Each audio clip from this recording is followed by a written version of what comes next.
ममता बंदोपाध्याय जी ने बोल भी दिया है, जो विधानसभा में उन्होंने रेजोल्यूशन भी लाया है, इधर हम लोग ये वाकफ का नहीं लाया है, आपको मालूम नहीं।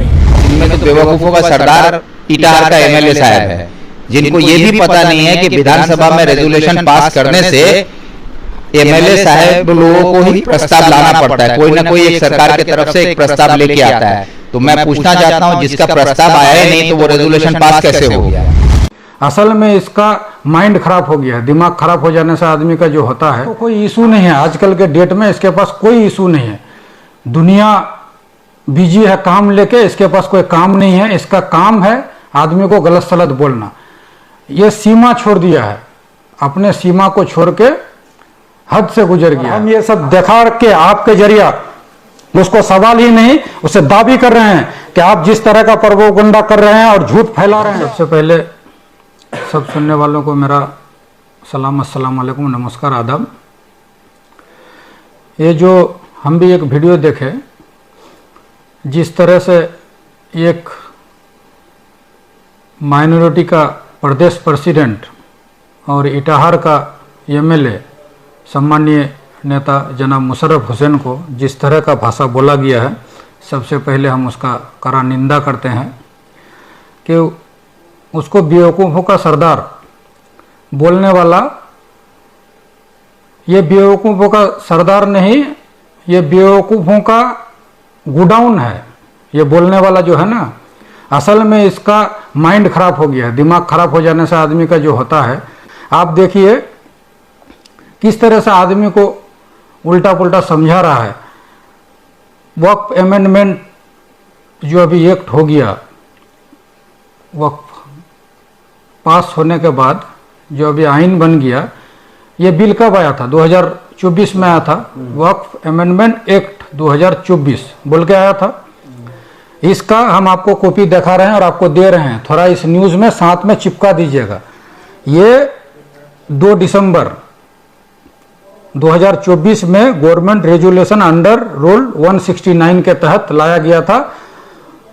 हमारे विधानसभा के परिषदीय नेता, सीनियर नेता शोभनदेव चट्टोपाध्याय इसका प्रस्ताव लाया था। बीजेपी इसमें वॉकआउट किया था, निकल गया था सब कोई। और इसमें नौशाद सिद्दीकी जो एक सीट लेके है एक पार्टी का, वो इसमें समर्थन किया था। तो ये जो इसको कोई इशू नहीं है, आजकल के डेट में इसके पास कोई इशू नहीं है। दुनिया बिजी है काम लेके, इसके पास कोई काम नहीं है। इसका काम है आदमी को गलत सलत बोलना। ये सीमा छोड़ दिया है, अपने सीमा को छोड़ के हद से गुजर गया है। आज देखिए जिस तरह का वो भाषा बोला है वक्फ अमेंडमेंट एक्ट को लेके, उसके अंदर अगर हमदर्दी है एक अलग बात है, होना भी चाहिए।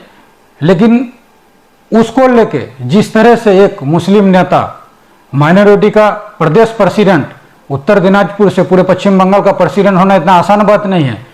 कुछ तो उसके अंदर खूबी देखी होगी ममता बनर्जी, बोल के उसको प्रदेश प्रेसिडेंट बनाया गया। ऐसे नेता को जिस तरह का अभद्र टिप्पणी किया है, बेवकूफ़ों का सरदार। असल में ये बेवकूफ़ का सरदार नहीं जो बोलने वाला, ये बेवकूफ़ का सरदार नहीं, बेवकूफ़ों का फैक्ट्री है, कंपनी है। ये इसका एजेंसी लेके रखा है। इतना बड़ा बेवकूफ़ है, इसको कोई भी कागज डॉक्यूमेंट्स किसी पर भरोसा नहीं है। आजकल के डेट में सिंपल सा कोई भी आदमी अगर कोई जानकारी चाहिए तो आरटीआई एक्ट के तहत जान सकता है। विधानसभा में वो कुछ दिन था, विधानसभा में एक नियम है, कुछ रुपया जमा करके उस दिन 2 दिसंबर जिस दिन का हम लोग बोल रहे हैं, उस दिन क्या हुआ था विधानसभा में पूरा उसको मिल जाएगा। लेकिन वो ऐसा करेगा नहीं, करने से तो बेनकाब हो जाएगा। इसीलिए उल्टा पुल्टा आदमी को समझाना होगा। और कुछ है सड़क छप गधा उसके पीछे, बस जरा सा थोड़ा सा बच गया, वो लोग को वो वीडियो बना के दे देगा। वो लोग दिन रात वही वीडियो को चलाएगा, आदमी को गुमराह करेगा।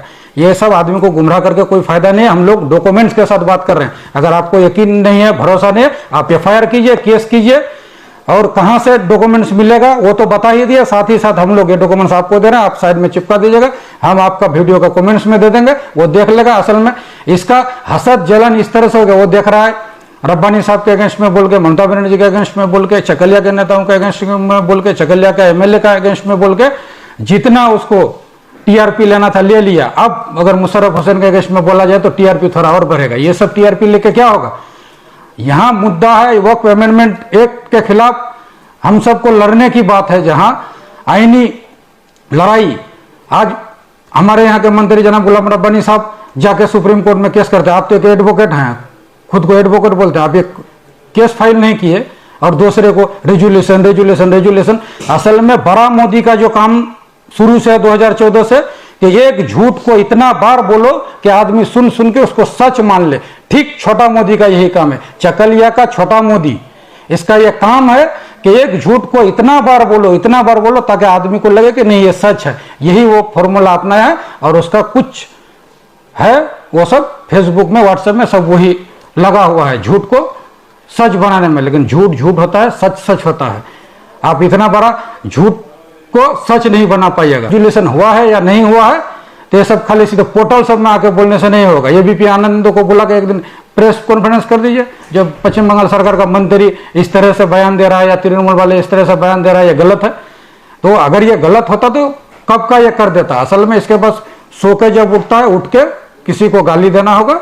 गाली देने के लिए अभी उसके पास ऑप्शन तृणमूल है, तृणमूल को दे रहा है। काहे कि वो तो बीजेपी का एजेंट है ना, बीजेपी को तो गाली दे नहीं पाएगा। और सुप्रीम कोर्ट भी वो क्यों नहीं कर पाया? क्योंकि बीजेपी का ऑर्डर नहीं है। बीजेपी जब ऑर्डर देता तो फिर वो कर देता। आंदोलन का उसको ऑर्डर था, लेकिन वो आंदोलन में भी हिस्सा नहीं लिया। कुछ आदमी को देके चाह रहा था जो एक झमेला क्रिएट किया जाए, ठीक मुर्शिदाबाद की तरह। आप लोग इस तरह से संदेश खाली देख रहे थे ना, अभी संदेश खाली 2 चल रहा है मुर्शिदाबाद में। यह सब बीजेपी का प्रोपेगेंडा है, बना के बीजेपी क्रिएट कर रहा है झमेला। उसमें ये सब पश्चिम बंगाल में जो सब लाल कांग्रेस है, अधीर रंजन चौधरी का ये मरा हुआ ग्रुप, ये सब उसको उसका के आपको फैला रहा है। ये सब से कुछ नहीं होगा। पश्चिम बंगाल का आदमी माइनॉरिटी इसका जवाब देगा। और हम ये सब दिखा के आपके जरिया उसको सवाल ही नहीं, उसे दावी कर रहे हैं कि आप जिस तरह का प्रोपेगेंडा कर रहे हैं और झूठ फैला रहे हैं, मुशर्रफ हुसैन को जिस तरह का घटिया बात बोले हैं, उसके लिए आप हम लोग डॉक्यूमेंट्स दे दिए, आपको माफी मांगना होगा। हमारे मुस्लिम कम्युनिटी का इतना बड़ा एक नेता जो पश्चिम बंगाल में लीडरशिप दे रहा है, उसको इस तरह का घटिया भाषा आप बोले हैं, इसके लिए आप माफी मांगिए। नहीं तो उत्तर दिनाजपुर का, पश्चिम बंगाल का मुसलमान आपसे इसका सही हिसाब वक्त आने पर ले लेगा।